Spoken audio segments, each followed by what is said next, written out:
Welcome to the Value Script, a podcast where we bring value every episode for the everyday person. I am your host, Lonnie Carmichael, and seated next to me is the majorly beautiful Meredith Carmichael. Thanks, babe.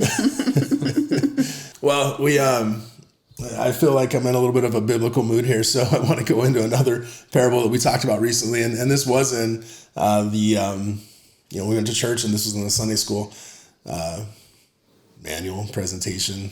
We had a Sunday school lesson on this, both of these. We just did an episode about the woman that was taken in adultery and brought before Jesus. And today I wanted to talk a little bit about the prodigal son. And again, have a little feeling a little connected to both of those stories in some ways. And the prodigal son is a story of a young man who had a very rich father. And without reading, I don't necessarily want to read straight off these verses because that might get a little monotonous. So I will summarize as best I can. Don't judge me if it's not perfect. Oh, and it's in, what was that, Luke 15? We're out of Luke chapter 15. Yeah, basically 11 through 32 are the verses that we're going to kind of summarize. But prodigal son, there is this rich guy. He had two sons. One of them was stalwart and reliable and predictable, and one of them was not. And the one that was not went to him at the time and asked for his inheritance. And something I learned recently that I did not know or realize is that in their tradition at the time, the oldest son got twice the inheritance of anyone else. So they got a double portion of the inheritance. So since there was two of them, he basically got 66%, and the younger son got 33% was their inheritance allotment. So essentially, if this guy was worth $10 million, not saying he was, just saying as an example that we can relate to number-wise, if he was worth $10 million, this guy went and said, hey, Dad, I want $3.3 million. And I don't want to wait until you die to get it. I want to actually use it now while we're all alive and healthy, and I can go and sow my wild oats. And that's kind of what he wanted to do. And so he went out and he says he engaged in riotous living. And, he bought fine apparel. You can only imagine, what he did, because we don't really know. The story doesn't necessarily elaborate other than he engaged in riotous living. And quickly, faster than he thought was going to happen, ran through and blew through the entire $3 million or whatever, his inheritance, his third of the inheritance. And then at the same time, there was a famine that came in the land. And so it was like a recession, right? It was harder to find food and water and resources. And so he fell on very hard times and found himself, it says in verse 14, he began to be in want. I think probably the understatement of the century. He began to be in want. But not only was he in want, like what was he in want of, right? It wasn't just for physical things. I'm sure he missed the relationship he had with his father. Mm-hmm. And the remorse of the shame, the way he'd been living, the way he squandered his inheritance, and took that from his father too. I think it wasn't even just that. Not only did he just lose his portion of it, but I think he realized, like, okay, I took this from my father, who worked really hard for it and created this amazing life for us, and now not only do I not have it, but neither does he. Right. So they're both, lost it. Right. And I think one of the reasons I relate to that is we have a very strong tradition of the way that we've lived in our church. And I broke that essentially with my actions and what I did during my midlife crisis. And so I can relate to somewhat of the feelings that he had of, I'm sure it was at this point, he's like, okay, I don't have any money. There's a famine. There's not a lot of food. And it says he joined himself to a citizen of the country. And what he ended up doing was feeding swine.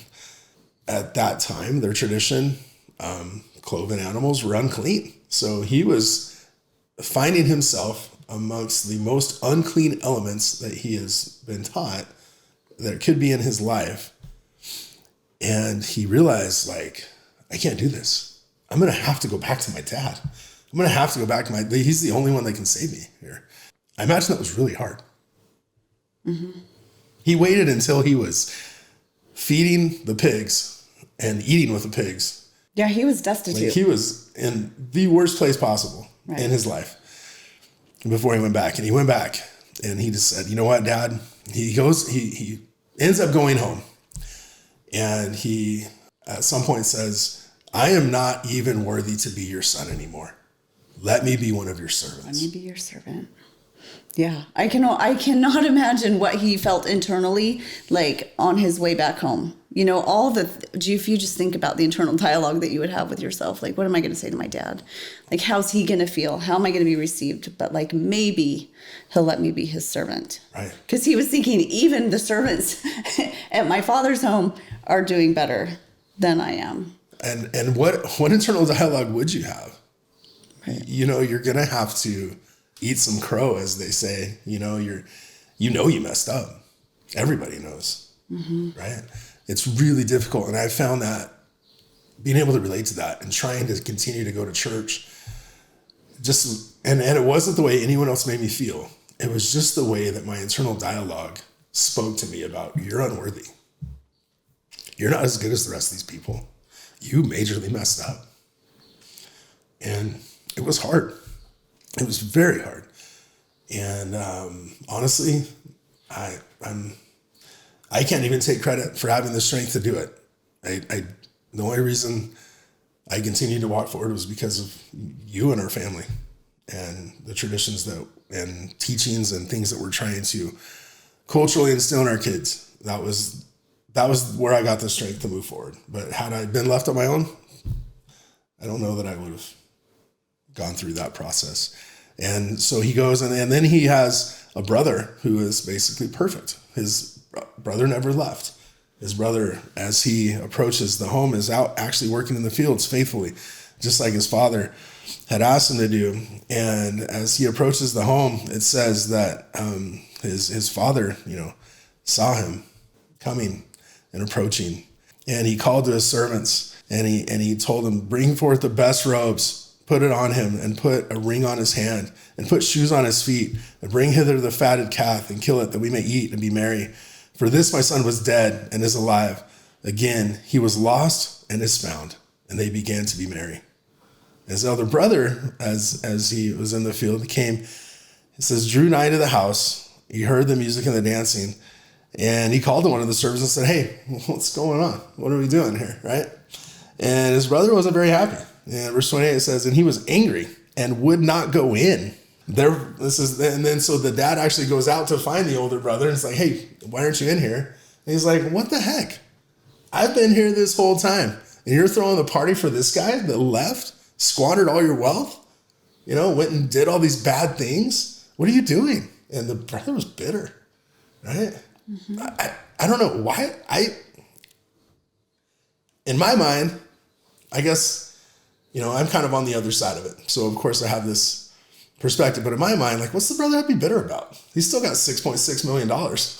You know what I mean? Like, he didn't blow his inheritance. His brother blew his own inheritance. He didn't mess with his. For sure. I think he was upset because he wasn't celebrated for doing great things. And he felt like his brother was being celebrated, but for what? Like, what did he do that was great? The brother's like, I've been working so hard and I've done everything you've asked me to do.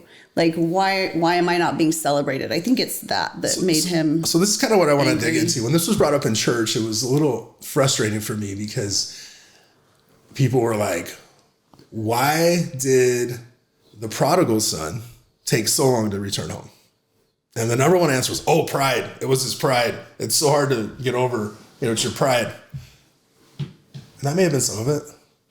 But I think, from my perspective, it wasn't necessarily my pride that made it hard to get over. It was facing the guilt. It was facing the shame. It was wondering if you were going to be received in a way that was constructive or destructive to your walk with God. And when you have to bury your head in your hands and go back to church to face people that know what you did wrong, and that there's no secret, in my mind, it was a very difficult thing to do. And again, having motivation beyond myself is what helped me get through that. And I think that's why he waited so long to go back to his father, is he knew it was wrong. He knew he messed up. He didn't need any outside encouragement to help him feel bad about himself. He already had it, right? Mm-hmm. And so with his brother receiving him the way he did, this just kind of made me think, this guy's kind of a punk. He's a prideful jerk. Like you would hope that your brother would love you enough to be like, oh my gosh, you're back. I'm so glad you're here. Right? And I'm sorry, I'm sorry you've been starving. I'm sorry you've been so destitute. Let's do this. But so I think it's interesting. It's easy that the members that commented when that lesson was taught, they were talking about the pride of the prodigal. They didn't bring up the pride of the good son once. Yeah. And I think that's really interesting because I think it's easier to find yourself on the pride of the good son on that side of things when you're in this kind of a situation. It's easy to look at, well, this person should have done this better, right? Well, this person definitely messed up here, here, and here, right? And so we need to intervene or help or make sure that they understand these things and that they put them in their place. Is how I think. Or help them get on the right path, right? The father, though, I think was displaying the most appropriate emotion, where he knew this is our opportunity to love. This is our opportunity to regain our family and to welcome this son back with open arms. And I'm sure, there were conversations and lessons that were taught after that, and he knew that would be the case. But at this moment, our son just came home, and he was lost. Now he is found. We have him back. Let's get the family together.